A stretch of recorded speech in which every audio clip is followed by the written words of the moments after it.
नमस्कार, मी विशाल परदेशी. महाराष्ट्र विशेषमध्ये आपलं सगळ्यांचं स्वागत. सरकार जनतेकरता कोणते महत्त्वाचे निर्णय घेत आहे, शिवाय लोकांकरता कोणते महत्त्वाचे प्रकल्प घोषित केले जातात, याबद्दलच्या वेगवेगळ्या घडामोडी आपल्याला महाराष्ट्र विशेषमध्ये जाणून घ्यायच्यात. चला सुरुवात करूया. सागरी व्यापार आणि उद्योगाशी संबंधित करण्यात आलेल्या सामंजस्य करारांच्या माध्यमातून येत्या काळात महाराष्ट्र देशाच्या सागरी व्यापार आणि उद्योग क्षेत्राचं नेतृत्व करेल, असा विश्वास मुख्यमंत्री देवेंद्र फडणवीस यांनी व्यक्त केला. नेस्को गोरेगाव इथे आयोजित इंडिया मेरीटाईम वीक 2025 मध्ये मुख्यमंत्री देवेंद्र फडणवीस यांच्या उपस्थितीत 15 विविध सामंजस्य करार करण्यात आले. यावेळी मुख्यमंत्री बोलत होते. अनेक कंपन्यांसोबत सागरी इकोसिस्टीम विकासासाठी सामंजस्य करार करण्यात आले असल्याचं सांगून मुख्यमंत्री देवेंद्र फडणवीस यांनी म्हटलंय की सुमारे 56,000 कोटी रुपयांचे हे करार आहेत. यामुळे महाराष्ट्राला सागरी व्यापार आणि विकासाच्या क्षेत्रात आघाडीवर नेण्यात मदत होईल.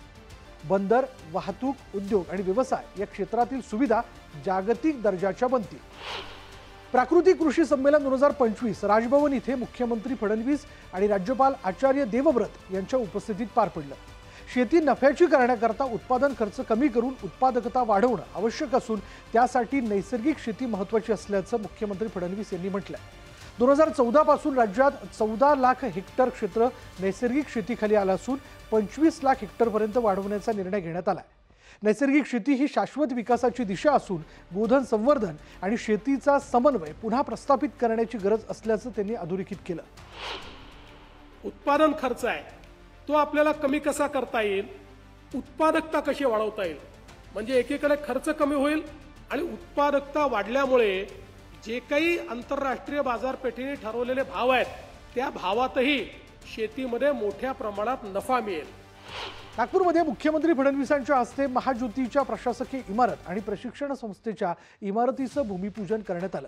या कार्यक्रमादरम्यान अपंग लाभार्थ्यांना ई-रिक्षा वाटप करून सरकारच्या सक्षमीकरण आणि सर्वसमावेशक विकासाच्या बांधिलकीचा संदेश देण्यात आला.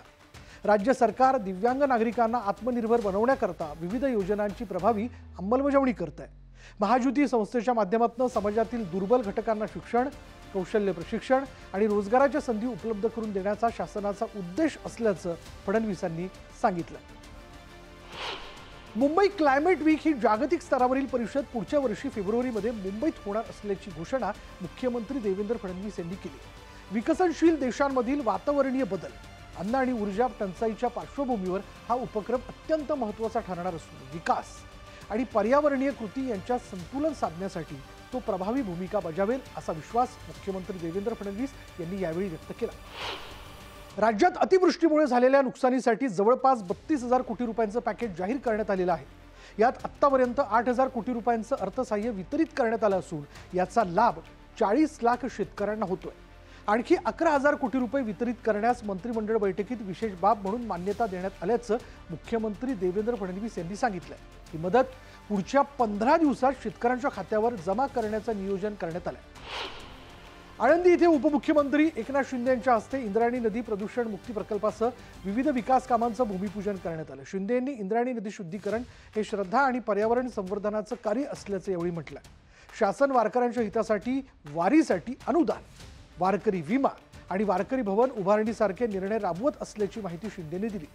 भक्तनिवास बांधकामासाठी 25 कोटी, महाद्वार घाट सुशोभीकरणासाठी 5 कोटी निधी मंजूर करण्यात आला.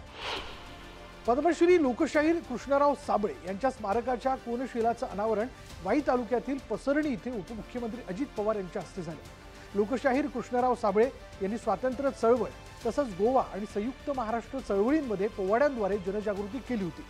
त्यांच्या कार्याचा गौरव म्हणून महाराष्ट्राला अभिमान वाटेल असं स्मारक उभारलं जाईल, अशी ग्वाही अजित पवार यांनी दिली आहे. माथेरान इथल्या पर्यटन विषयक पायाभूत सुविधांची कामं स्थानिक प्रशासनाने गतीने करावीत. सर्वोच्च न्यायालयाने माथेरान इथे ई-रिक्षा सुरू करण्याबाबतचे निर्देश दिलेत आणि त्यानुसार माथेरान इथे पर्यटन वाढीच्या दृष्टिकोनातून ई-रिक्षा सुरू करण्यासाठीची कार्यवाही गतीने करण्याच्या सूचना पर्यटन मंत्री शंभूराज देसाई यांनी दिल्या.